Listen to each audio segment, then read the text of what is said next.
Jai Shri Krishna. Welcome to all again. Once again we are meeting on our time, that is the story time 10:30 a.m. This is the time for Panchatantra Katha.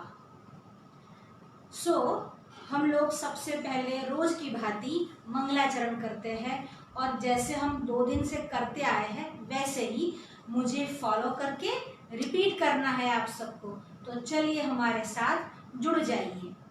तो एक वाक्य एक line हम बोलेंगे और फिर आप हमको फॉलो कर लेना। चलिए आंखें बंद कर लीजिए, परमात्मा को याद कीजिए और गुरु को याद कीजिए।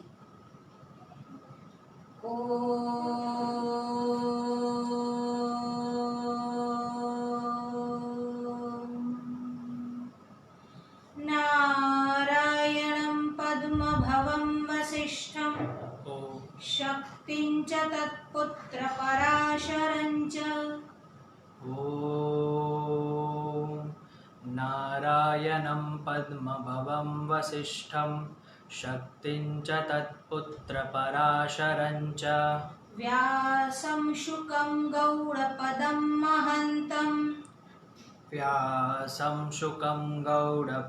महन्तं गोविन्दयोगीन्द्रमथस्य शिष्यं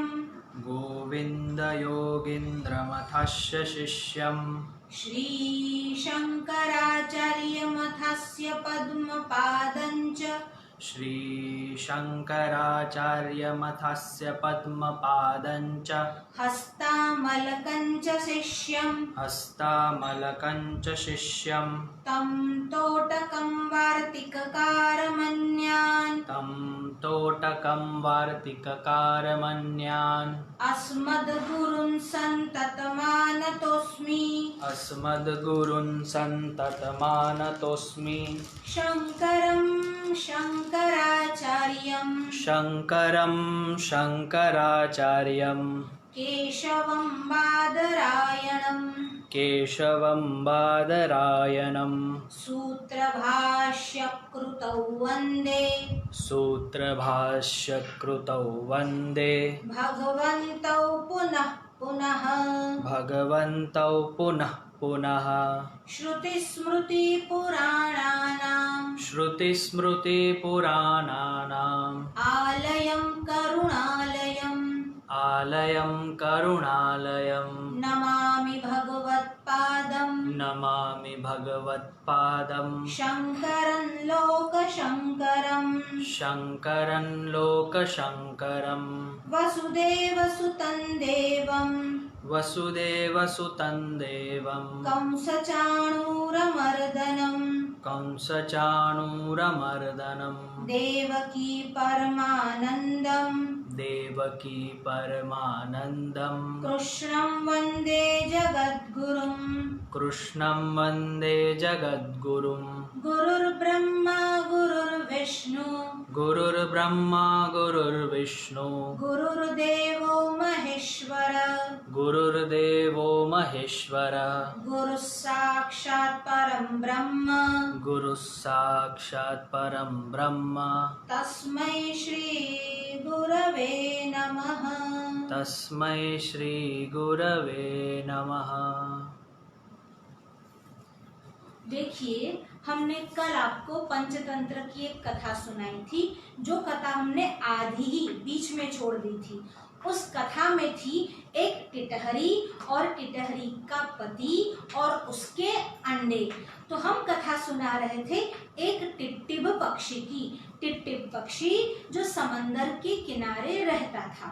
समंदर के किनारे उसकी पत्नी टिटहरी ने कुछ अंडे दिए।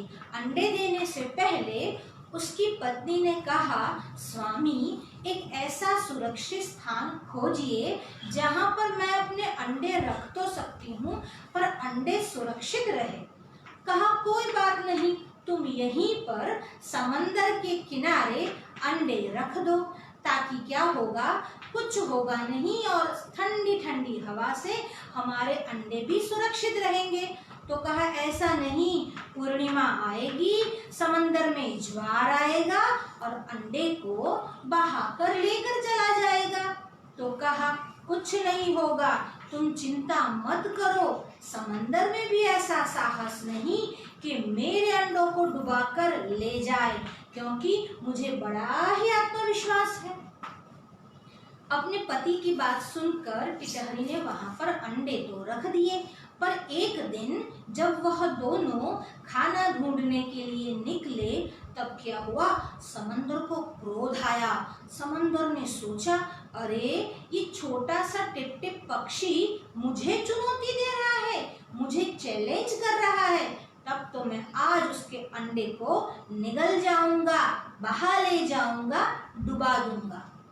ऐसा सोचकर समंदर आया और अंडे को अपने में समा लिया। अब जैसे ही टिटहरी अपने पति के साथ वापस समंदर की छोर पर आई, तो क्या देखती है, वहां तो कोई अंडे है ही नहीं। अब उसको बहुत रोना आया। उसने अपने पति को बहुत कोसा, अरे तुम तो बड़ी बड़ी बड़ाइयाँ करते थे, देखो ये क्या हो गया, समंदर मेरे अंडे लेकर चला गया, अब क्या होगा। अब उसके पति ने कहा, तुम चिंता मत करो, तुम क्यों रो रही हो, ऐसे दुर्बल बनने से क्या फायदा, तुम चिंता मत करो, मैं अपना सारा साहस, मैं अपना सारा बल, मैं अपनी सारी स्ट्रेंथ को एकत्रित करके समंदर के सारे पानी को अपनी चोंच से सुखा दूंगा। अब टिटहरी ने कहा, अपनी चोंच से, और वो भी समंदर का पानी। स्वामी, आपका मगज तो ठिकाने है ना, बुद्धि तो आपकी ठिकाने है कि नहीं है। समंदर में गंगा आदि कितनी नदियों का पानी आता है, और समंदर कितना गहरा है और कितना बड़ा भी। इस समंदर को आप अकेले कैसे सुखा सकोगे स्वामी, ऐसी बात करके हमें लज्जित मत करो। अब टिप-टिप ने कहा, तुम चिंता मत करो, तुम क्या सोचती हो, मैं छोटा हूँ तो क्या मेरे पास सामर्थ्य नहीं, मैं छोटा हूँ तो क्या मेरे पास बल नहीं, मेरे पास हिम्मत है, मेरे पास साहस है, मेरे पास तैयारी है कि मैं समंदर के साथ भी भिड़ जाऊंगा और समंदर के सारे पानी को सुखा दूंगा। टिटहरी ने कहा, स्वामी वो तो ठीक है, पर एक काम कीजिए, आपसे अकेले ये समंदर नहीं सूखेगा, अगर मैं भी आपके साथ आ गई तो भी ये समंदर तो नहीं सूखेगा। ऐसा करते हैं, हम अपने सभी भाई बंधुओं को अपने साथ मिला लेते हैं, सारस को बुला देते हैं, मयूर को बुला देते हैं, काक को बुला देते हैं, कपोत को बुला देते हैं, और शुक यानी तोते को भी बुला देते हैं, पैरट, पीकॉक, पिजन सब मिलकर अगर ये समंदर के पानी को सोखने लगे तो शायद हम समंदर खाली कर पाए। उसके पति ने कहा, बात तो तुम्हारी ठीक है, तो ऐसा करते हैं, सभी मिलकर ये काम करते हैं, चलो मैं अपने सभी भाई बंधुओं से मिलकर ये बात बताता हूँ और उनकी सम्मति लेकर हम सब मिलकर यही समंदर को सुखा देंगे। टिटहरी ने कहा, ठीक है, आपकी बात अभी एकदम सही लग रही है, वैसे भी बहूनाम अप्यसाराणाम समवायो ही दुर्जयः, बहूनाम बहुत सारे, बहूनाम अपि असाराणाम बहुत सारे मिलकर, असाराणाम दुर्बल भी हो, पर अगर बहुत सारे एक साथ जुड़ जाए, जैसे धागा होता है कितना कोमल रहता है, कितना दुर्बल रहता है, तुरंत टूट जाता है, पर वही धागे मिलकर अगर कोई रस्सी बनाता है तो वो रस्सी कितनी मजबूत हो जाती है और वो रस्सी पर हम चढ़ भी सकते हैं। तो कहा, एक साथ सब मिलकर अगर काम करेंगे तो ये काम आसान हो जाएगा। बहूनाम अपि असाराणाम समवायो, अगर एकत्रित हो जाए तो दुर्जयः, फिर हमें कोई नहीं हरा सकता, क्योंकि कहा भी है, संघे शक्ति कलयुगो, संघ ही शक्ति है, कलयुग में संघ यानी एकत्रित होना ही शक्ति है, और हम सब अगर मिल गए तो हम समंदर को पीछे कर देंगे, हम समंदर को हरा देंगे। कहा, ठीक है, सब एकत्रित होकर पक्षियों से मिलने के लिए गए। एक एक करके सबको बुलाया, सारस को बुलाया, शाहरुख को बुलाया, मयूर को बुलाया, तोते को बुलाया, कपोत को बुलाया, काक को बुलाया, कोयल को बुलाया, बुलबुल को बुलाया। सभी पक्षी वहां पर एकत्रित हुए और सबके सामने ये जो लैपविंग था वो कहने लगा, देखो ये समंदर कितना उद्धत है, मेरे सारे अंडे चुराकर, मेरे सारे अंडे पानी के साथ बहाकर अपने अंदर ले गया है। अब हम सब मिलकर ऐसा करते हैं, समंदर को सुखा देते हैं। अब पक्षी अंदर अंदर सोचने लगे, समंदर को सुखाना, अरे ये तो बहुत बड़ी बात है, ये लैपविंग कैसी बात करता है, उसके अंडे समंदर ले गया, पर हम ठहरे छोटे छोटे पक्षी, क्या हम समंदर को कभी सुखा सकते हैं? लैपविंग ने कहा, तुम नहीं जानते, अगर सब एकत्रित हो गए तो समंदर क्या, हम तो महासागर भी सुखा सकते हैं, तो हम साथ मिलकर चलेंगे। अब पक्षियों के मन में एक विचार आया कि तुम्हारी बात तो ठीक है, पर हम किसी सामर्थ्यवान, किसी बलवान का पक्ष लेते हैं। अगर बलवान हमारे पक्ष में आ गया, अगर कोई बलवान, कोई पावरफुल, कोई स्ट्रेंथ वर्दी हमारी पार्टी में आ गया तो फिर हमारी विक्ट्री निश्चित है, हमारी जीत निश्चित है। सब यही सोच रहे थे और अचानक बुलबुल को एक आइडिया आया। बुलबुल ने कहा, हम सब मिलकर ईगल यानी अपने जो पक्षियों का राजा है गरुड़, उसके पास जाते हैं। अगर गरुड़ ने मन में ठान लिया तो वह समंदर को जरूर सुखा सकेगा, और वैसे भी बिना नेता के संघ कहीं नहीं जाता, बिना संगठन के कुछ नहीं होता, बिना राजा के प्रजा क्या करेगी। अगर सबको साथ में लेकर चलना है तो राजा का होना बहुत जरूरी है। कहा ठीक है। सभी पक्षीगण मिलकर गरुड़ के पास गए। गरुड़ यानी ईगल, और गरुड़ किसका वाहन है पता है आप सबको? हाँ, गरुड़ जी भगवान विष्णु का वाहन है। भगवान विष्णु गरुड़ जी पर सवार होकर चलते हैं। अभी सभी पक्षीगण मिलकर, सभी बर्ड्स मिलकर गरुड़ यानी ईगल के पास गए। ईगल के पास जाकर कहते हैं, हे पक्षियों के राजा, हमें आपकी मदद की आवश्यकता है, हमें आपकी हेल्प चाहिए, आप हमारी सहाय करो। पक्षियों के राजा ने कहा, बिल्कुल, मैं अगर आप सभी का राजा हूँ तो प्रजा की सहाय करना, सबको अपना बनाकर चलना, सबके साथ मिलकर उत्कर्ष करना मेरा ही काम है, मैं जरूर सबकी सहायता करूंगा। तो कहा, ये जो टिटहरी है उसके अंडे को समंदर सी जो है वह बहाकर ले गया है, आप ऐसा कार्य करो कि वह समंदर इसके अंडे वापस आ जाए। हम सब मिलकर यह सोच रहे हैं कि समंदर के पानी को सुखाया जाए। गरुड़ ने कहा, समंदर के पानी को सुखाना, अरे अरे ये मेरे बस की बात थोड़ी है। अब सब जो पक्षी आए थे बारी बारी उसको राजनीति की शिक्षा देते हैं। देखिए, यहाँ उनकी रिक्वेस्ट यानी विनती है, पर विनती में राजनीति की, पॉलिटिकल साइंस का एक एक सूत्र है। देखिए, एक पक्षी उठकर कहता है, ये जो राजा है वह राजा कैसा होना चाहिए? राजा बंधुर बंधुनाम, राजा जो है वह अबंधुओं का बंधु है, यानी जिसके पास कोई अपना नहीं, जिसके पास कोई भाई बहन नहीं, राजा उन सभी का भाई है, उन सभी का बंधु है। तो एक उठकर कहता है, राजा बंधुर बंधुनाम।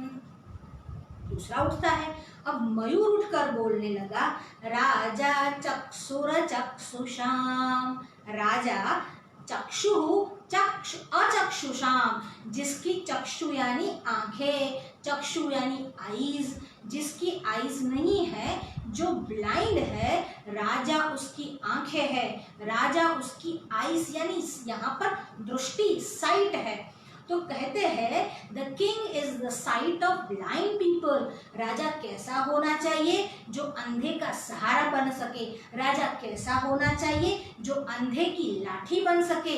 राजा कैसा होना चाहिए? जो अबंधु का बंधु बन सके। जो जिसके पास कोई मित्र नहीं हो उसका मित्र बन सके। राजा बिल्कुल ऐसा होना चाहिए। फिर क्या कहा? राजा पिता च माता च, और राजा ही माता है और राजा ही पिता है। यानी राजा को अपने प्रजा का पालन कैसे करना चाहिए? जैसे माता पिता अपने बच्चों का लालन पालन करते हैं वैसे ही राजा को अपनी प्रजा का पालन करना चाहिए। आज हम सब आपकी प्रजा है, आपकी शरण में आई है, तो हमारा पालन कीजिए। इतने में टिटहरी बोलने लगी। टिटहरी ने कहा, अगर राजा अपने भृत्यों से सुख प्राप्त करे, यानी अपने नौकर चाकर अपने सेवकों से खुश हो जाए, तो राजा उसको क्या देता है? अर्थ यानी पैसा देता है। पर अगर राजा के इस प्यार के बदले में अगर सामने सेवक को भी भृत्य को भी प्यार मिले तो भृत्य राजा के लिए अपना प्राण तक न्यौछावर करने के लिए तैयार हो जाता है। तो राजा आपको भी हमारा काम करना चाहिए। तो कहा ठीक है, मैं आपका काम अवश्य करूंगा। अभी तो ये सभा चल ही रही थी, ये बात चल ही रही थी और इतने में एक दूत आया। और ये दूत कौन सा था? भगवान विष्णु का दूत था। और ये दूत क्या समाचार लेकर आया था? भगवान विष्णु को देवताओं की नगरी अमरावती जाना था। और भगवान बिना व्हीकल के कैसे जाएंगे? अगर आपको कहीं जाना हो, आपको कार चाहिए कि नहीं? एक्टिवा चाहिए, साइकिल चाहिए, बस चाहिए, ट्रेन चाहिए, फ्लाइट चाहिए, कोई ना कोई तो व्हीकल आपको चाहिए। तो भगवान विष्णु को कहीं जाना हो तो भगवान विष्णु किसके ऊपर सवार होकर चलते हैं? गरुड़ के ऊपर। गरुड़ को संदेशा मिला कि तुम जल्दी से आ जाओ, हमें अमरावती जाना है। अब गरुड़ ने तो मन में ठाना था कि चाहे जो कुछ भी हो, मुझे समंदर को सबक जरूर सिखाना है। देखिए, अगर एक बार आपके मन में निश्चित हो जाए, तय हो जाए कि ये कार्य करना ही है, फिर सामने कितना भी सबल व्यक्ति, कितना भी बलशाली व्यक्ति क्यों न हो, आप बिल्कुल नहीं डरते। और आप सभी एक छोटी सी कथा जानते हैं जो अर्जुन और भीमसेन के विषय में थी। उसमें भी सामने कितने सारे कौरव थे और भीमसेन तो अकेले थे। देखो, हम आपको वो कथा सुनाते हैं, बहुत छोटी सी कथा है। एक बार अर्जुन जो है वह खेलने के लिए बागीचे में गया। बागीचे में बहुत सारे पेड़ लगे थे और वहां पर कौरव भी थे। पर ये कौरव बड़ी ही कुटिल बुद्धि के थे। ये क्या करते? आम तो खा जाते, मैंगो तो खा जाते, पर गुठली जो होती वह अर्जुन के ऊपर फेंक देते। बेर तो खा जाते, पर जो बीज निकलते वो अर्जुन को मारते। केला, बनाना तो खा जाते, पर छिलके अर्जुन के ऊपर फेंक देते। और अर्जुन को इतना सताया कि बेचारा रोता हुआ वापस घर पर आया। अब माँ को तो बताया नहीं। आपकी भी कभी कभी स्कूल में लड़ाई हो जाती है तो मम्मी से छुपाते हैं ना। यहाँ पर भी अर्जुन ने कुंता माता से छुपा दिया। अब जब सुबह उठकर कुंता माता अर्जुन को स्नान करा रही थी तब देखा पीठ पर बड़े बड़े घाव थे, गुठलियों के घाव थे, बीज के घाव थे, ऐसे ही मारा था उसके घाव थे। अब कुंता माता को बहुत बुरा लगा कि पांडु राजा नहीं है, इन बच्चों के पिता नहीं है, इसीलिए कौरव उनको बहुत छेड़ते हैं, बहुत परेशान करते हैं। कोई बात नहीं, अगर मैं इस बात को बताऊंगी तो इन दोनों में और दुश्मनी बढ़ जाएगी। ये सोचकर कुंता माता बेचारे चुप रह गए, पर उनकी आंखों से आंसू निकल आया। जब वह आंसू निकल आया इतने में भीमसेन वहां पर आए और भीमसेन ने देखा माता रो रही है। अब भीमसेन को गुस्सा आया, मेरी माता को किसने रुलाया? और देखा, अर्जुन को भी देखा। और कुंता जी ने जब भीम को देखा, कुंता जी ने मना किया, नहीं भीम, कुछ नहीं करना है। ऐसा कहकर कुंता जी अपने काम में लग गई। अब अब भीमसेन ने अर्जुन को पकड़ा, कोने में लेकर गए और बोला, चल बोल, तुझे किसने मारा? तू कल कहाँ गया था? अकेले अकेले कहाँ जाकर आया? अर्जुन ने कहा, पूरी बात बता दी। भीमसेन ने कहा, ठीक है, कल फिर से खेलने जाना, अब मैं कल उन बच्चों को बताता। अब इन दोनों में खुसर पुसर चल रही थी और कुंता माता ने कुछ सुन लिया। कुंता माता आए और बोलने लगे, देखो भीम, तुम्हारा स्वभाव मैं जानती हूँ, पर तुम बिल्कुल उपद्रव नहीं करोगे, तुम खेलने नहीं जाओगे और अगर जाओगे तो अपना हाथ तो बिल्कुल नहीं उठाओगे। भीमसेन ने कहा, बिल्कुल माता जी, मैं आपकी शपथ खाता हूँ, अपना हाथ तो नहीं उठाऊंगा। अब रात को ना तो भीमसेन को नींद आई, ना तो अर्जुन को नींद आई और ना कुंता माता को। कुंता माता सोच रही थी, सुबह अगर ये भीम जाएगा, उपद्रव नहीं करे तो अच्छा है। अर्जुन को इतना लगा था कि उसको नींद नहीं आई थी और भीमसेन के मन में सोच थी, कल जाऊं, सुबह कब होए और उन लोगों को, उन बच्चों को मैं सबक सिखाऊं। अब सुबह तो उठ गए, सुबह अभी तो सूर्योदय भी नहीं हुआ था, इससे पहले एकदम से भीमसेन उठ गया, फटाफट से स्नान कर लिया और वर्जिश करने लगा। वर्जिश यानी कसरत, एक्सरसाइज। सुबह उठकर एक्सरसाइज करते हैं, उनका स्वास्थ्य बड़ा ही अच्छा रहता है। अब भीमसेन तो वर्जिश करने लगा। अब जब भीमसेन वर्जिश कर रहा था, माता ने कहा, क्या बात है बेटा, आज तुम्हारी सुबह बहुत जल्दी हो गई। कहा कि माता, हमारे शास्त्रों में ऐसा लिखा है कि सूर्योदय से पहले उठ जाना चाहिए, स्नान आदि करके भगवान का नाम लेना चाहिए, वर्जिश करनी चाहिए, एक्सरसाइज, कसरत करनी चाहिए। तो कहा, बेटा शास्त्रों में तो बरसों से यही बात लिखी है, तुम आज क्यों फॉलो कर रहे हो? भीमसेन ने कहा, देखो माँ, गुजराती में भी कहते हैं ना, जाग्या त्यारथी सवार, जब से जगे वहीं से सुबह हो गई।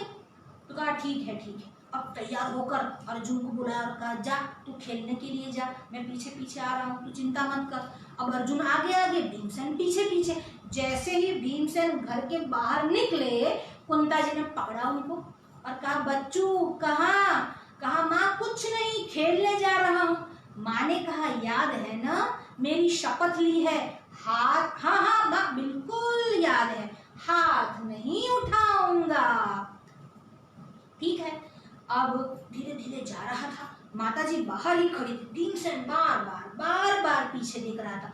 जैसे ही माताजी दिखना बंद हुई और भीमसेन ने दौड़ना शुरू किया और जैसे ही भीमसेन दौड़ता हुआ आया, उसको वहां पर सभी कौरव बगीचे में खेल रहे थे और जैसे ही दौड़ता हुआ आया, भीमसेन कैसा लग रहा था? दौड़तो बगीचा में आव्यो, छलंग मारीने अंदर बैठो, क्रीड़ा करता कौतुक दीठा, भीमसेन भाई तो अंदर बैठा, बापनो बगीचो मानी बैठा, फल फूल दीठा लाग्या मीठा। ये भीमसेन कैसा लग रहा था? दौड़तो बगीचा में आव्यो, छलंग मारीने अंदर बैठो, क्रीड़ा करता कौरव दीठा। कौरव यानी जो वहां पर खेल रहे थे, उन सबको दीठा यानी देखे। किसने देखे? भीमसेन ने। क्रीड़ा करता कौतुक दीठा, बापनो बगीचो मानी बैठा, फल फूल दीठा लाग्या मीठा। अब सोचा, इनकी तो धुलाई करनी है, इनको तो मजा चखाना है, पर पहले थोड़ा नाश्ता वास्ता कर ले। इसीलिए भीमसेन कुछ नाश्ता करने के लिए गए। अब भीमसेन को क्या नाश्ता चाहिए? वहां पर बहुत सारे फ्रूट उगे हुए थे, बहुत सारे फल वहां पर उगे हुए थे। सोचा इसी का थोड़ा नाश्ता कर लेता हूँ और फिर जाकर सबकी पिटाई करूंगा। इसीलिए जैसे ही गए तो फिर बारसेर बोरने, चारसेर चीकू, मौसम्बी तो मणनी चाकी, दौड़सो दाड़म खाई गयो ने, केड़ा काकड़ी कौंते काजे, आंबा ना तो काड़िया कांदा, लाख पपैया खाई गयो ने, द्राक्ष तणो नहीं पार। अब क्या क्या खाया भीमसेन ने? तो कहते हैं बारसेर बोरने, वहां पर बेर थे। कितने खाए? 6 किलो बेर खा गया, 6 किलोग्राम। बारसेर बोरने, चारसेर चीकू, 2 किलोग्राम तो चीकू समेट गया। बारसेर बोरने, चारसेर चीकू, मौसम्बी तो मणनी चाखी। अब मौसम्बी कितनी खाई? ऑरेंजेस स्वीट लेमन्स कितने खाए? तो कहते हैं 1 मण यानी 20 किलोग्राम मौसम्बी तो केवल चखी उसने, मौसम्बी तो मणनी चाखी। आंबाना तो काड़िया कांदा, अरे और आम के पेड़ पर तो जो चढ़कर मजा किया, जो चढ़कर मजा किया, अरे आम खाए और गुठली फेंके, आम खाए और गुठली फेंके। आंबाना तो काड़िया कांदा, केड़ा ककड़ी कौंते काजे। अब जो केले वगैरह थे, ककड़ी वगैरह थे, बनाना थे, कुकुम्बर थे, वो किसके लिए छोड़ दिए? कौंते यानी अर्जुन के लिए छोड़ दिए। अरे इन सबको तो मैं हाथ नहीं लगाता, अपने तो माल माल खाते हैं।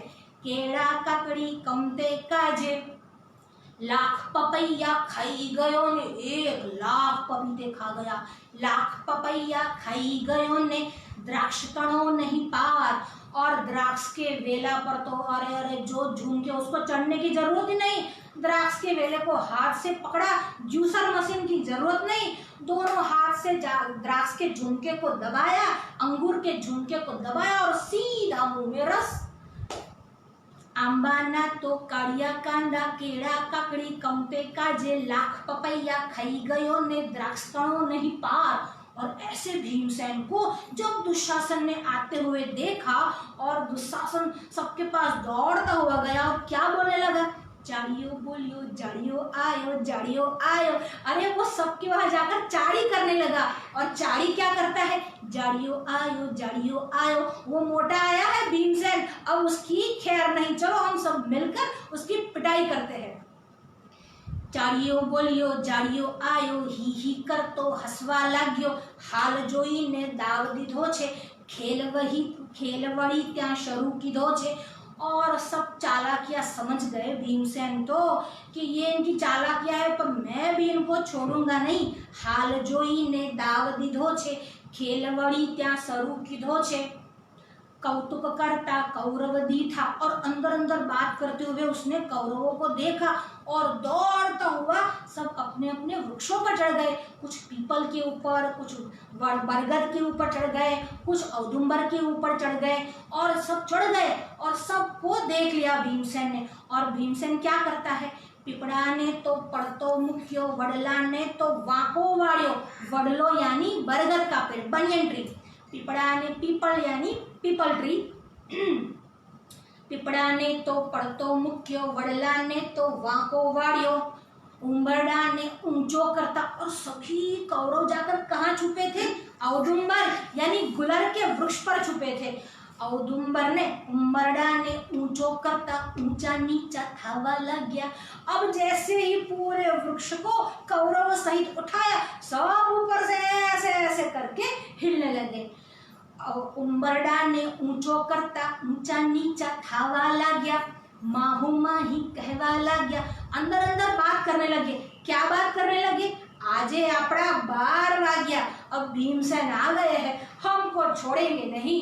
और औदुंबर के वृक्ष को, गुलर के वृक्ष को उठाया। सब जैसे आम के ऊपर से आम के वृक्ष के ऊपर से केरी नीचे गिरती है, आम नीचे गिरता है, वैसे टप टप टप टप टप टप करके सभी कौरव नीचे गिर गए। और फिर तो पाद घूसो पत्थरों से, और फिर माँ ने कहा था हाथ नहीं, इसलिए लात लगाई। और फिर क्या किया?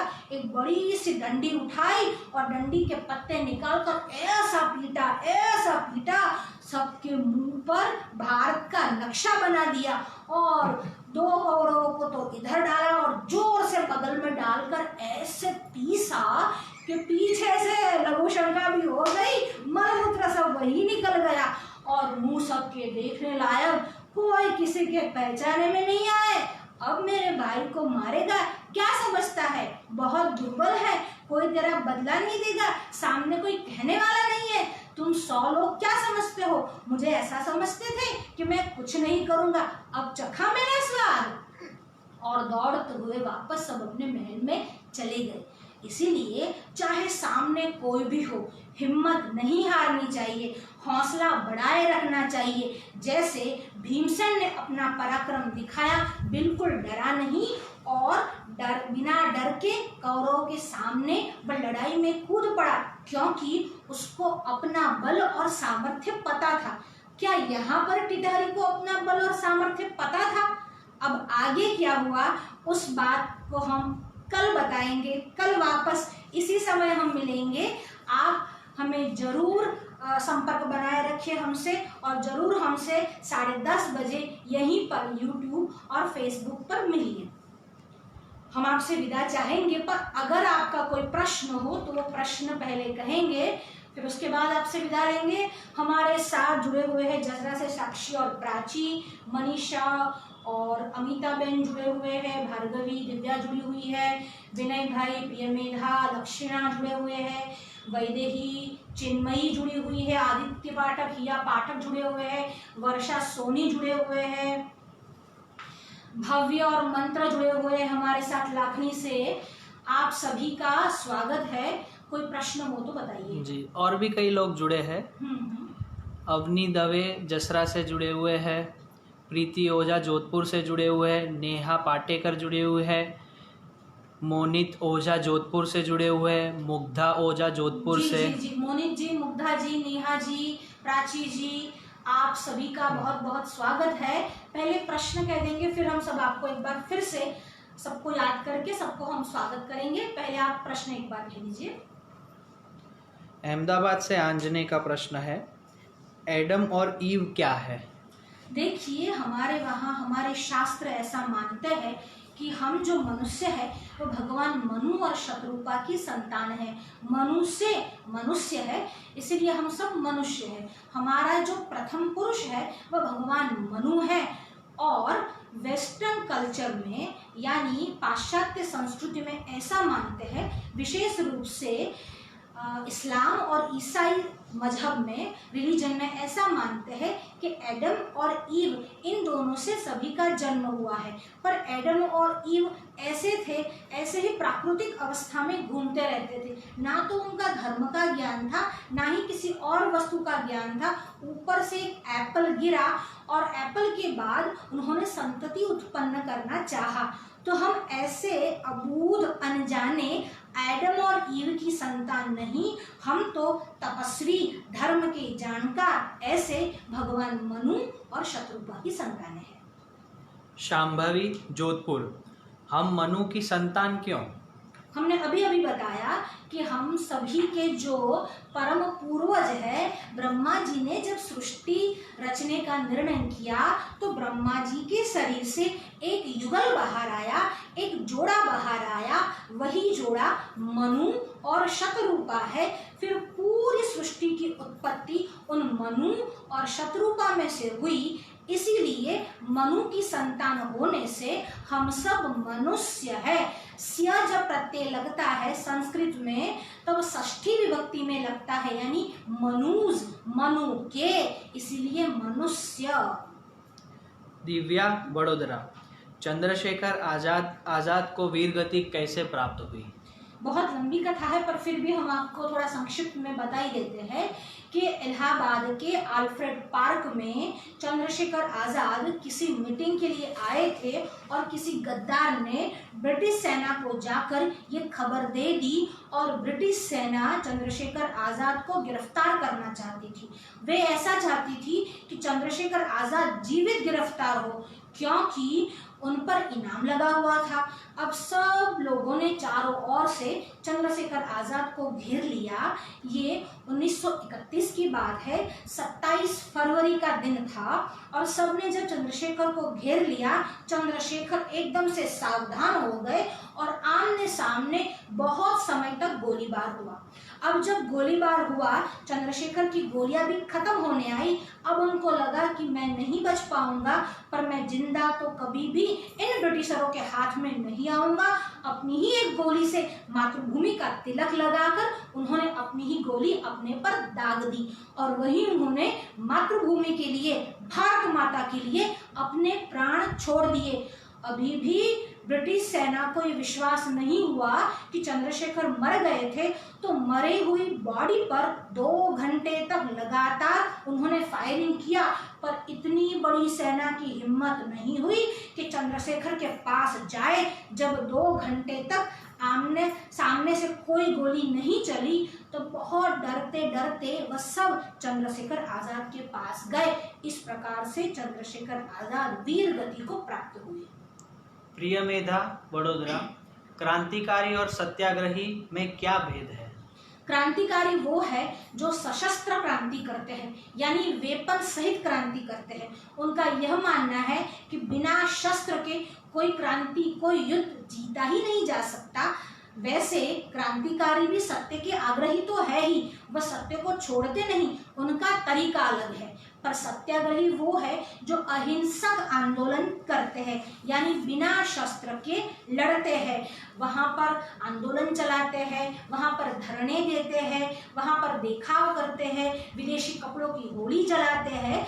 ऐसा सब कार्य करके वह अंग्रेजों को यह संदेश देना चाहते हैं कि हम आपका विरोध करते हैं, पर विरोध अहिंसक बताते हैं। पर क्रांतिकारी अगर हिंसा की आवश्यकता हुई, अगर बहरों को सुनाना हुआ तो बम भी गिराते हैं। पर क्रांतिकारी कोई जिहादी नहीं, वो किसी निर्दोष को नहीं मारते। अंग्रेज हमारे पर शासन कर रहे थे और जिसने अत्याचार किया उन्हीं को मारा। और कोई प्रश्न? ठीक है, प्रश्न आप कर लेंगे। बाकी जब कोई आया तो जरा उनके नाम हमें एक बार से स्मरण करवा दीजिए।